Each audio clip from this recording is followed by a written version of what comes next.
अस्सलाम वालेकुम व्यूअर्स, क्या हाल चाल हैं? ठीक ठाक हैं? मेरी दुआ है कि अल्लाह ताला आप सब लोगों को अपने हिफ्ज़-ओ-मान में रखे।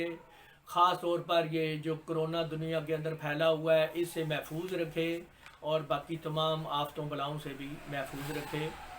और मेरे लिए भी, मेरी फैमिली के लिए भी दुआ किया करें। ठीक है, अल्लाह ताला आप सब लोगों की भी तमाम मुश्किलात ख़त्म करे और हाजात को पूरा करे। तो आज का जो टॉपिक है वो है, जिस तरह के मैंने आप लोगों से वादा किया था, वो है प्रेजेंट परफेक्ट पैसिव वॉइस के जुमले। तो अब मैं आपको बताता हूँ इसका बनाने का तरीका और इसके जुमले किस तरह के होते हैं।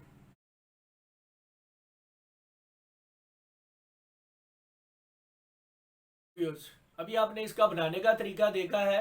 तो व्यूअर्स, सबसे पहले क्या लगा है? ऑब्जेक्ट। ये अब आप लोगों की प्रैक्टिस में आ जाना चाहिए। और परफेक्ट का, प्रेजेंट परफेक्ट के हेल्पिंग वर्ब कौन से हैं? हैज़ और हैव। वो ही यहाँ पे इस्तेमाल होंगे। लेकिन आगे परफेक्ट में हम इस्तेमाल करते रहे हैं वर्ब की थर्ड फॉर्म। तो यहाँ पर भी वर्ब की थर्ड फॉर्म, पैसिव वॉइस के रूल में भी वर्ब की थर्ड फॉर्म लगी हुई है। तो इसका मतलब है कि हम यहाँ पे किसी और तरीके से पूरा कर रहे हैं उस शर्त को, और वो शर्त है बी एक फर्स्ट फॉर्म है, वाज सेकंड फॉर्म है, और उसके बाद बीन, BEEN, बीन, ये थर्ड फॉर्म है। तो व्यूअर्स, बीन लगा के हमने जो परफेक्ट की जो कंडीशन है थर्ड फॉर्म की उसको पूरा किया। और आगे जो हमारा एक्चुअल हेल्पिंग वर्ब है इसके अंदर, हम वर्ब है इसके अंदर, उसको उसकी थर्ड फॉर्म लगानी है पैसिव वॉइस के रूल के तहत। और उसके बाद अगर सब्जेक्ट है तो बाई लगा के सब्जेक्ट लगा रहे हैं। बाकी फॉर्मेशन बिल्कुल आप देख लें, सिंपल सी है। पहले हैज़ हैव लगा है मनफी जुमलों में, ऑब्जेक्ट तो पहले ऑलरेडी लगना ही है। और उसके बाद नोट और बीन का इस्तेमाल किया गया है, क्योंकि मेन हमारे हेल्पिंग वर्ब जो हैं वो हैज़ हैव ही हैं। उसके बाद वर्ब की थर्ड फॉर्म लगाई गई है, और उसके बाद अगर सब्जेक्ट है तो वो लगा दिया गया है, वरना यहीं पे फुल स्टॉप लगा के जुमला मुकम्मल। मनफी सवालिया जुमले के अंदर व्यूअर्स आप लोग जो है वो देख रहे हैं कि सबसे पहले हैज़ है बाहर लगा दिया गया है, उसके बाद ऑब्जेक्ट है, फिर बीन लगाया है, क्योंकि हमारा जो हेल्पिंग वर्ब है वो तो हैज़ हैव ही है। तो इसी तरह ही उसके सवालिया मनफी जुमले के अंदर भी हैज़ है पहले है, उसके बाद ऑब्जेक्ट है, फिर नॉट और बीन का इस्तेमाल किया गया है, और उसके बाद थर्ड फॉर्म लगाई गई है, और इस तरीके से जुमले को कंप्लीट किया गया है। व्यूअर्स, इसकी जुमलों की तरफ अगर हम आए तो जूता मरम्मत किया जा चुका है। मरम्मत करने वाले का नहीं पता, लेकिन क्या मरम्मत किया जा चुका है? जूता। तो ये वर्ड ऑब्जेक्ट है।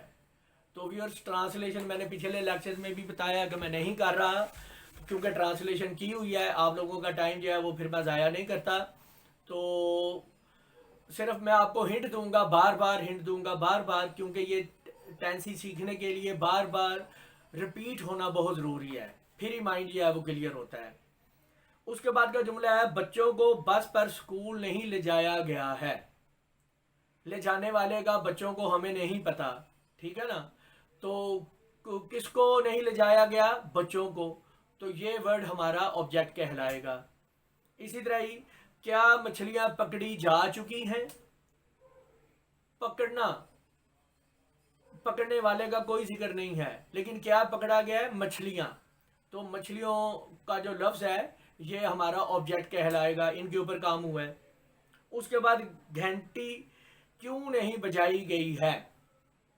बजाने वाले का नहीं पता, लेकिन क्या नहीं बजाई गई है? घंटी। तो घंटी लफ्ज़ जो है ये हमारा ऑब्जेक्ट कहलाएगा। व्यूअर्स, मुझे उम्मीद है कि आप लोगों को ये टेंस भी अच्छे तरीके से आ गया होगा।